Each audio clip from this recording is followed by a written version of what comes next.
लियो चौपाल, देख लियो चौपाल, रे सब बड़ा बडेरा, सब बड़ा बडेरा वो जी, सब लोग लगाया वो जी, पादरिया ने समझा वो जी।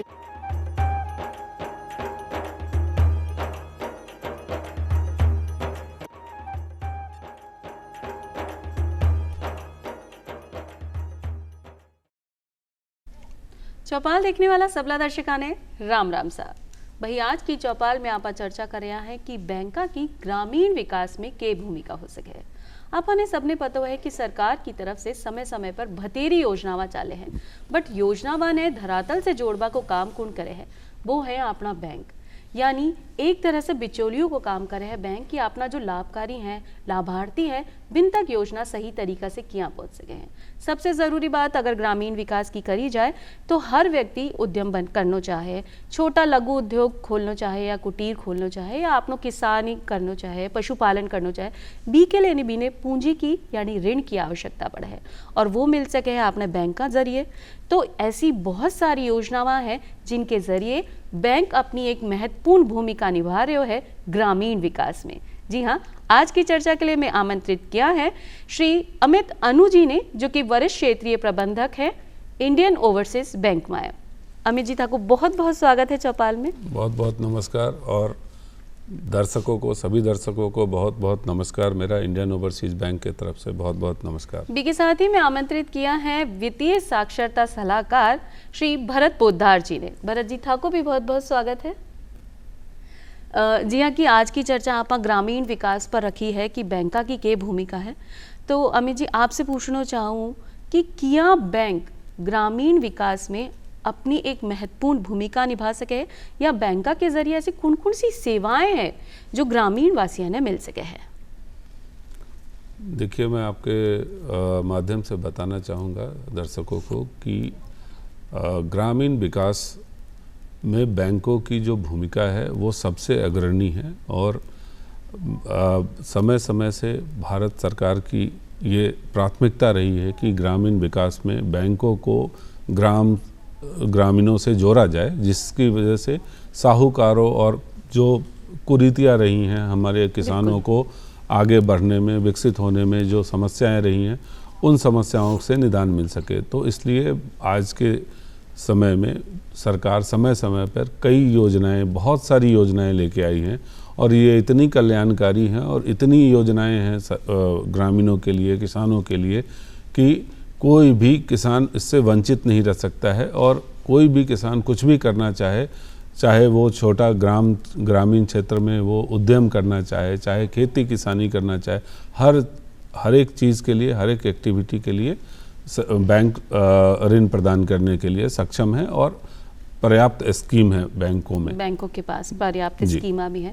जैसे बहुत सारी योजनाएं हैं कि एक योजना नाम है जिसको प्रधानमंत्री जन धन योजना, जिसके बारे में हर व्यक्ति चाहना है और आ भी माने जाए कि बहुत सारा व्यक्ति का तो ई में खाता भी है। तो भरत जी, आपसे जानना चाहा कि एक बार फिर से जिन व्यक्ति का अभी तक खाता नहीं है जन धन योजना में, बी का बारे में विस्तार से बताओ कि योजना क्या है और कब से बी की शुरुआत हुई? 2014 में भारत सरकार ने, जो प्रधानमंत्री जी ने 28 अगस्त 2014 को इस स्कीम को लॉन्च किया था और इसका मुख्य उद्देश्य ये था कि सरकार की यह मंशा थी कि सरकार कोई भी अनुदान दे, कोई भी लाभार्थी को लाभ दे, वो उसके खाते में जाए ताकि जो ये बिचौलियों का जो ये चक्र है ख़त्म हो सके। तो सरकार ने इसके लिए सोचा कि जो सामान्य बचत खाते हैं जिसमें KYC की दिक्कत आती है, जो सामान्य आदमी है उसको नगद जब पैसे है नहीं उसका खाता खोलने के लिए, तो ये बहुत सरल योजना लेके शुरुआत की गई थी जिसमें जो जिसका खाता नहीं था बैंक में वो एक मूल बचत खाता खोल सकता था। यदि उसके पास KYC के दस्तावेज पूरे नहीं है, आधार कार्ड है और कोई दस्तावेज जो भी है वो लगा सकता था या वो बिना पैसे के खाता खोल सकता था। तो इस 10 साल में इस योजना के विस्मयकारी परिणाम रहे हैं। आप देखिए 53 करोड़ खाते खुल गए भारत में, जो हमारी आबादी का लगभग 1/3 खाते खुले हैं। साथ ही इसमें 2,31,500 करोड़ रुपए भी जमा हुए हैं। ऐसा नहीं है, इसमें 8% खाते ऐसे हैं जिनमें शेष नहीं है। 92% खातों में 4,500 के लगभग प्रत्येक खाते में एवरेज बैलेंस है। साथ ही साथ इसमें महिलाओं की भागीदारी ज़्यादा है, लगभग 56-57% महिलाओं ने खाते खोले हैं और ग्रामीण क्षेत्र में 67% खाते खुले हैं। तो जो ये योजना का जो उद्देश्य था कि हर आदमी को बैंक से जोड़ा जाए, उसका खाता खोला जाए, बैंक में या पोस्ट ऑफिस में खाता हो, ताकि उसको जो सरकार का कोई भी अनुदान है, सरकार का कोई भी लाभ है, उसको वो मिले। उसमें इसने काफ़ी योगदान किया है और आज ये स्थिति है कि इसके बड़े सफल परिणाम रहे हैं। जी हाँ कि सही बात है कि अगर कोई व्यक्ति को बैंक में खाता है तो वो खुद ब खुद छोटी छोटी बचत करना शुरू करते हैं, और जी हाँ की बचत होगी तो आपने कभी भी भविष्य में की ज़रूरत पड़े तो आप इस्तेमाल कर सको। इसलिए लोगों ने ज़ोरदार मतलब भागीदारी दिखाई है, बहुत ज़्यादा उत्साह भी दिखाया हो कि सबसे ज़्यादा जो खाता खोला गया है वो जनधन योजना के माध्यम से ही खोला गया है। मैं पोद्दार साहब की बात का समर्थन करता हूँ। ये एक सरकार की क्रांतिकारी योजना है और इसके जो परिणाम पोद्दार साहब कह रहे थे वो क्रांतिकारी परिणाम भी दिखने को मिले हैं और लोगों ने इतनी सहभागिता की है इसमें, और लोगों को जब इसके लाभ मिलने शुरू हुए हैं, जैसे सरकार की पहले बिचौलियों का काम, जैसा आपने कहा कि बिचौलियों की मदद से लोगों को मिलता था और उसमें उनको वो पूरा लाभ नहीं मिल पाता था। अब लोग जैसे जैसे लाभान्वित हो रहे हैं और लोगों को जो सरकार की एक सोच रही थी कि पहले लोग बैंक में जाने से कतराते थे, खासकर ग्रामीण क्षेत्र के लोग बैंक में जाने से कतराते थे, उनको लगता था कि पता नहीं बैंक हमारा खाता खोलेगा या नहीं खोलेगा। प्रधानमंत्री जी ने इस स्कीम को इस तरह से लॉन्च किया कि बैंक वाले घर घर जाके खाता खोलें। तो ये एक बहुत ही क्रांतिकारी कदम था और जिसकी वजह से आम जन को इतना फ़ायदा हुआ है, इतना लाभ हुआ है और लोग बैंक से जुड़े हैं। ये एक बहुत बड़ा तंत्र स्थापित हो गया। इस योजना में जो है वो 3-4 विशेष फायदे हैं, जैसे उसको जीरो बैलेंस से खाता खोलना है जी। किसी तरह का उसको पैसे नहीं है तो भी वो खाता खोल सकता है। दूसरी बात है उसको कोई चार्ज नहीं है, मिनिमम चार्ज नहीं है। नेफ्ट RTGS भेजेगा तो कोई चार्ज नहीं है। यदि वो उसमें उसको जो रुपए कार्ड जारी होता है, सामान्य बचत खाते में उसका वार्षिक चार्ज है, लेकिन इसमें चार्ज नहीं है। जो घर की महिला मुखिया है वो 6 महीने खाते का संचालन सही कर लेती है तो उसको 10,000 रुपये तक का ओवरड्राफ्ट मिलता है। और अगली बात यह है कि इसमें जो रुपए कार्ड दिया जाता है, यदि उसमें हितग्राही ने 45 दिन में एक बार पैसा निकाल लिया या बैलेंस इंक्वायरी कर ली तो उसको 2 लाख रुपए का मुफ्त दुर्घटना बीमा है।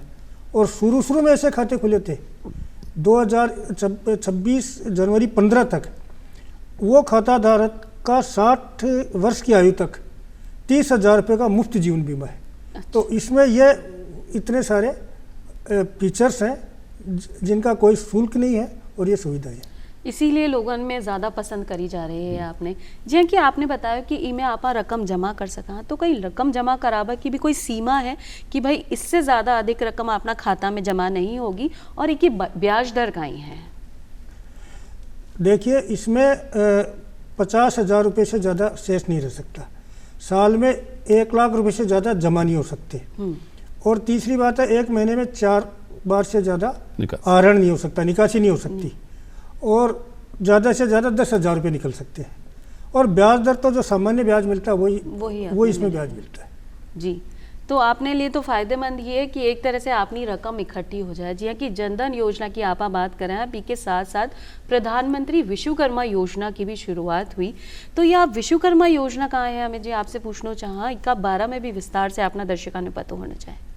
जी, विश्वकर्मा योजना एक बहुत ही महत्वाकांक्षी योजना है, सरकार ने जो शुरू की है। ये एक ऐसी योजना है जिसमें कि आप छोटे छोटे काम करने वाले लोग और छोटे आर्टिसन जो हमारे गांव घरों में लोग होते हैं, जो लोहार का काम करते हैं, छोटे छोटे सुनार का काम करते हैं, कुटीर उद्योग करते हैं, उन सबों के लिए ये एक योजना है। इसमें गवर्नमेंट की सब्सिडी है, सरकार सब्सिडी देती है। तो 3 लाख तक कोई सिक्योरिटी नहीं होती है, प्रतिभूति नहीं देनी पड़ती है।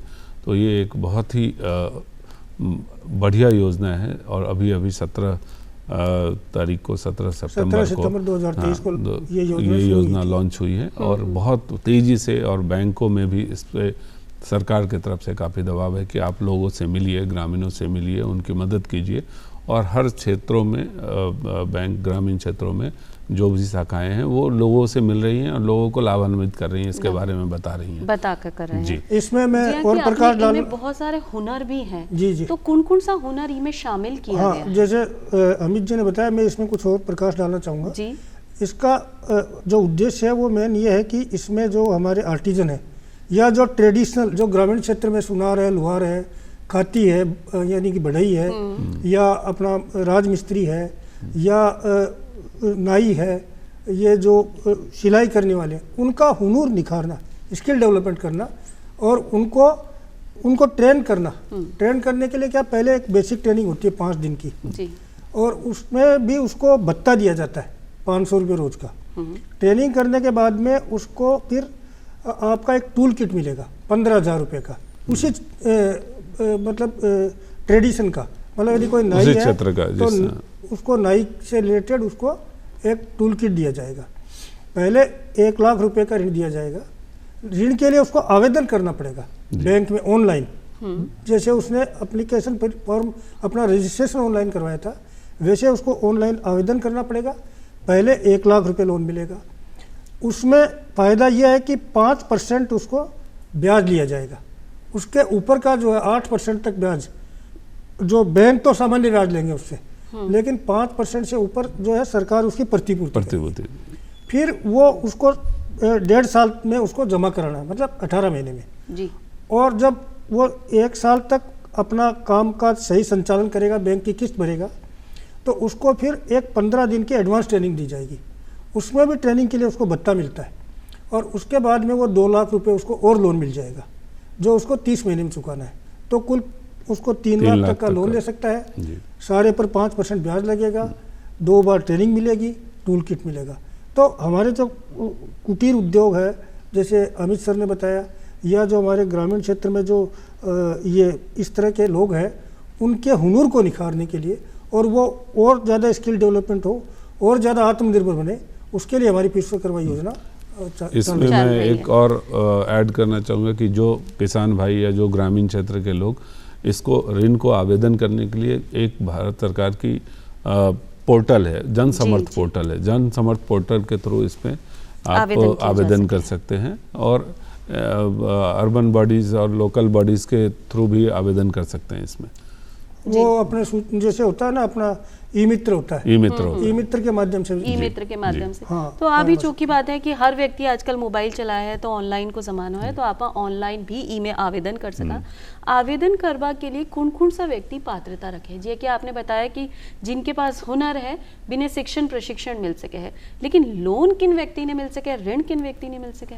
जिसकी उम्र 18 साल से ऊपर हो गई हो जी, और वो उस हुनर में पहले से लगा हो। जैसे बढ़ई है तो बढ़ई का काम कर रहा हो, सुनार है तो सुनार का काम कर रहा हो, और वो कोई भी व्यक्ति है वो अपने जैसा बताया गया वेबसाइट पे जाके या ई-मित्र के माध्यम से ऋण के लिए आवेदन कर सकता है।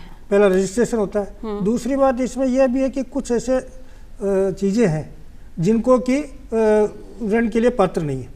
सबसे पहले तो क्या है कि जिसने पीएमईजीपी योजना या आपका ये मुद्रा योजना या स्वनिधि योजना पिछले 5 साल से किसी ने ऋण लिया है। जी जी। दूसरी बात, यदि इसके परिवार में कोई सरकारी नौकर है, परिवार का मतलब पति पत्नी और उसके वयस्क बच्चे।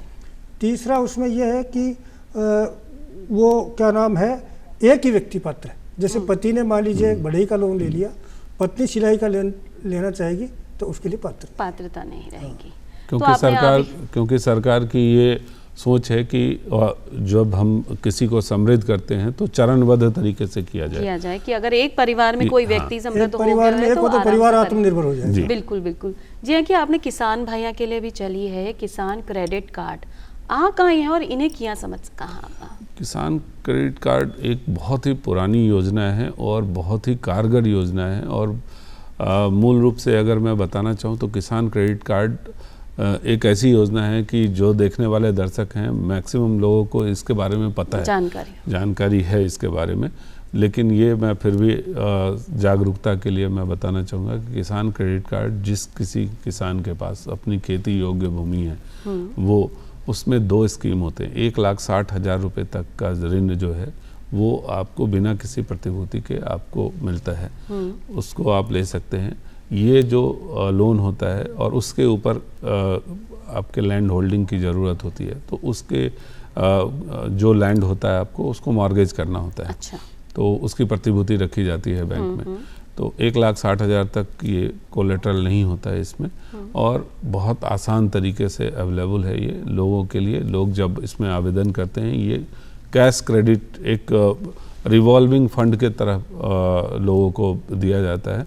इसमें आप चाहे कितनी बार पैसे डाल सकते हैं, कितनी बार पैसे निकाल सकते हैं, और ब्याज भी 6 माही है। और इसमें जो सबसे फ़ायदे की बात है कि प्रॉम्प्ट रिपेमेंट एक सरकार की एक ऑफरिंग है कि अगर आप समय पर आप अपना भुगतान करते रहते हो और खाते को नियमित चलाते हैं, तो उसमें आपको जो ब्याज है 7% का ब्याज लगता है और 3% का अनुदान सरकार देती है।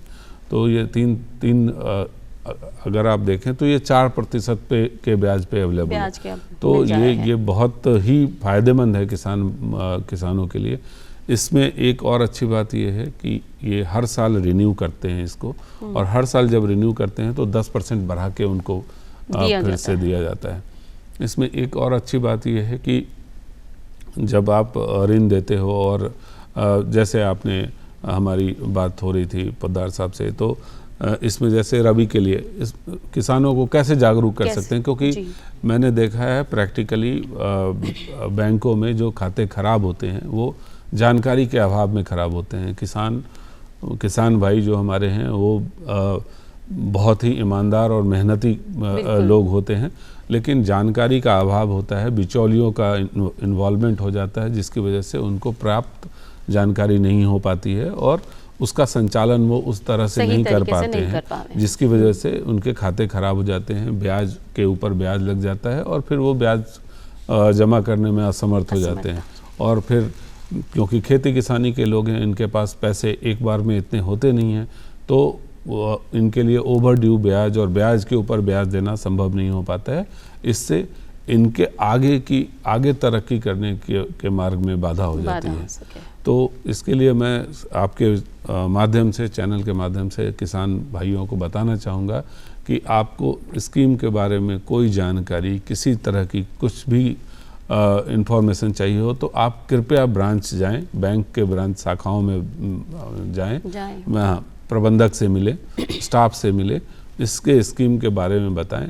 और अगर मैं मोटा मोटी तौर से बताना चाहूँ तो बस इतना ही है कि जब आपको पैसे मिलते हैं उससे आप फसल शुरू करते हैं, फसल की बुआई करते हैं और फसल फिर तैयार होता है, और फसल जब कटता है, जब उसके पैसे आते हैं, तो उस पैसे को अपने घर में ना रखें, उस पैसे को इस खाते में जरूर डालें और फिर पैसे जब आपको ज़रूरत हो तो निकालें और अपने हिसाब, ज़रूरत के हिसाब से निकालें। तो एक जो चरण है वो चलते रहेगा, जिससे किसान भैया ने परेशानी भी नहीं होगी। ये बहुत ही सही बात है कि अगर आप लोन चुकावा में यानी ऋण चुकावा में असमर्थ हो तो जब आपके पास पैसा है तो खाता में जमा कराओ, फिर आप धीरे धीरे निकालता रहो, फिर आपने ज़रूरत पड़ेगी तो आप रोटेशन में काम चलते रहेगा। मैडम इसमें एक मज़ेदार बात हो रही है, यदि आपके पास ज़्यादा पैसे रहा, आपने उसमें डाल दिए, क्रेडिट में चला गया तो उसमें बचत खाते का भी ब्याज मिलता है।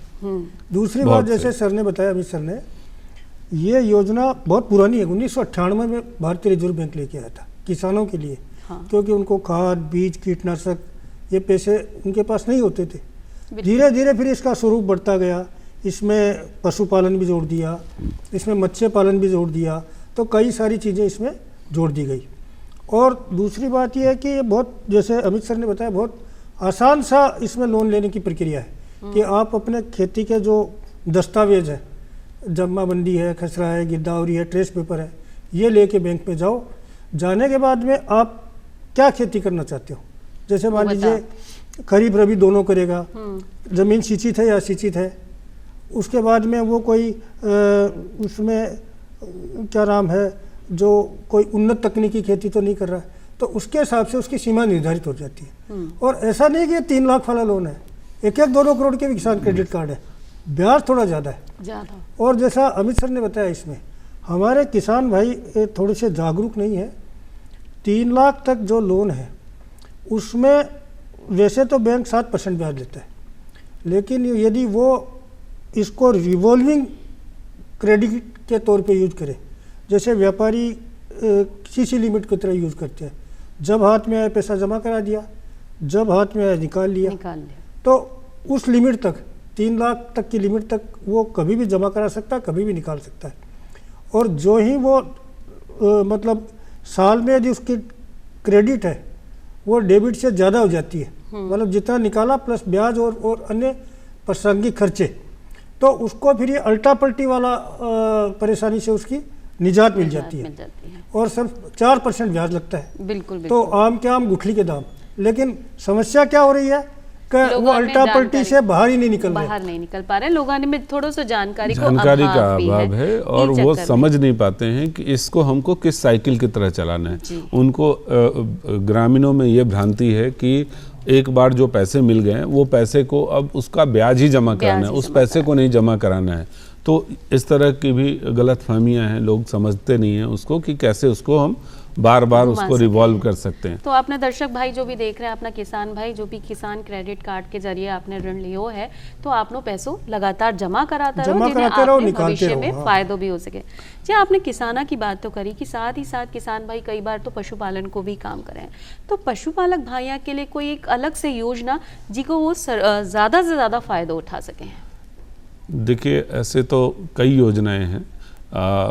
एक एनिमल हस्बेंड्री के लिए स्पेशल योजना है, वो सेंट्रल गवर्नमेंट की केंद्र सरकार की योजना है। केंद्र सरकार की योजना है। इसमें बहुत सारे डेयरी प्लांट लगाने के लिए, अगर आपका प्लांट पहले से है तो उसको रेनोवेट करने के लिए, रेयरिंग के लिए, और जितनी भी इस तरह की एक्टिविटीज़ हैं, हर एक चीज़ के लिए आप उसमें आपको लोन मिल सकता है जो डेयरी से है। और इसमें इंटरेस्ट सबवेंशन है, तो इसमें भी सरकार इंटरेस्ट सबवेंशन देती है। तो इसमें भी लिमिट आपका नहीं है, आप जितना बड़ा प्लांट लगाना चाहें उतना बड़ा प्लांट लगा सकते हैं। ग्रामीण स्तर पे छोटा काम करना चाहें छोटा काम कर सकते हैं। तो ये एक्सक्लूसिव है। ये इसके साथ साथ मैं आपको बताना चाहूँगा कि जो किसान क्रेडिट कार्ड है उसमें भी आजकल हमारे ये योजनाएं शुरू हो गई कि आप उसको डेयरी के लिए भी कर सकते हैं, पोल्ट्री के लिए कर सकते हैं और फिशरीज के लिए भी कर सकते हैं। 3 लाख तक का जो लोन देते हैं, यदि मान लीजिए उसकी पात्रता 1 लाख की बन रही है केसीसी के लिए, तो जैसा अभी सर बता रहे हैं वो डेयरी, फिशरी, पोल्ट्री 3 लाख तक में या जुगाली करने वाले पशु वो उसमें खरीद सकता है और 3 लाख तक वही 4% ब्याज लगेगा। तो ये इसमें एक जैसे सर बता रहे एडिशन हो गया, मतलब जी अलग से एक अपने पास है कि ई तरीका से भी आप काम में ले सका, जरूरी नहीं है सिर्फ आपने डेयरी फार्म ही लगाना। और अगर मैं बैंक की स्पेसिफिक बैंक की बात करूं तो मैं ये बताना चाहूँगा कि जैसे केसीसी के लिए हम लोगों ने बात की, तो केसीसी में एक हमारे इंडियन ओवरसीज बैंक ने एक स्कीम लाया है तत्काल केसीसी। तत्काल केसीसी में आपका जो केसीसी का लिमिट है, किसी किसान बंधुओं का जो लिमिट चल रहा होता है केसीसी का, उसमें अगर उनको ज़रूरत हो इमीडिएटली, घर में कई बार शादी ब्याह का खर्चा आ जाता है या कोई ऐसी चिकित्सा के लिए कोई खर्च इमरजेंसी आ गया, तो हम लोग इमीडिएटली उसको 50,000 तक की राशि से सहयोग कर सकते हैं। तो उसके लिए लेकिन एक पात्रता ये है कि आप जो केसीसी चला रहे हैं वो केसीसी प्रॉम्प्टली चलता हो, उसमें कोई ओवरड्यू नहीं हो। तो इस बात पर मैं इसलिए बार बार जोर देना चाहता हूं कि पोद्दार साहब ने भी कहा कि जब हम लोग केसीसी के स्कीम को समझना बहुत ज़रूरी है, केसीसी के खातों को सुचारू रूप से चलाना बहुत ज़रूरी है। अगर आपने भविष्य में लाभ चाहिए तो आप ई तरीका से काम कर सको हो। मेरे समक्ष मैडम कई मामले आते हैं कि किसान की मृत्यु हो गई, अब वो कहते हैं कि साहब क्या ये लोन माफ़ हो जाएगा या हम इस खाते को वापस चालू रख पाएंगे? तो उसमें एक चीज़ बिल्कुल क्लियर है कि लोन कोई माफ़ नहीं होगा। उसके जो वारिस हैं वो फिर अपने नामांतरण करवाएंगे, वो नामांतरण के मतलब कागजात लेके आएंगे और उनका वो पुराना खाता बंद करके उनको लिमिट बन जाएगी। लेकिन कोई माफी का प्रावधान इसमें नहीं होता। ये भी एक बहुत बड़ी गलतफहमी है किसान भाइयों में, और समय समय पर कुछ लोगों के द्वारा ये फैलाई जाती है उन लोगों की कि आपकी ऋण माफ़ हो जाएंगी। तो ऐसा होता नहीं है। इस गलतफहमी के कारण ही कई किसान भाइयों का केसीसी रिन्यू नहीं हो पाता है और जिसके कारण उनको काफ़ी खामियाजा भुगतना पड़ता 4% है। ब्याज की जगह उनको 9% ब्याज देना पड़ता है, देना पड़ जाता है। क्योंकि 7% नहीं लेगा फिर बैंक, यदि आपका रिन्यू नहीं हुआ तो, नवीनीकरण नहीं हुआ तो 9% ब्याज लगता है। जी जी, सही बात है कि अगर आपने कभी भी कोई भी परेशानी आ रही है तो आपसी बहकावा में ना रहकर सीधे सीधे आपका नज़दीकी जो भी बैंक है बठे जाकर आप ले सको हो, सलाह ले सको कि अब माने काई करनो है। अगर आपका लोन में भी कोई परेशानी आ रही है या चुकावा में कोई आपने परेशानी है तो सीधा सीधा आप लोन का प्रबंधक से संपर्क करें, वो आपने सही सलाह देंगे जिससे कि आपकी सिविल सही रहेगी तो आप अगले समय में आपने ऋण लेना है तो सही तरीका से रह सके। अमित जी थे आया और भरत जी थे आया, इतनी चोखी जानकारी आपने दर्शका के साथ साझा की। समय सीमा की थोड़ी सी कमी है तो आज मैं चाहवा इजाजत, फिर मिलांगा एक नई जानकारी के साथ। तब तक के लिए राम राम सा। राम।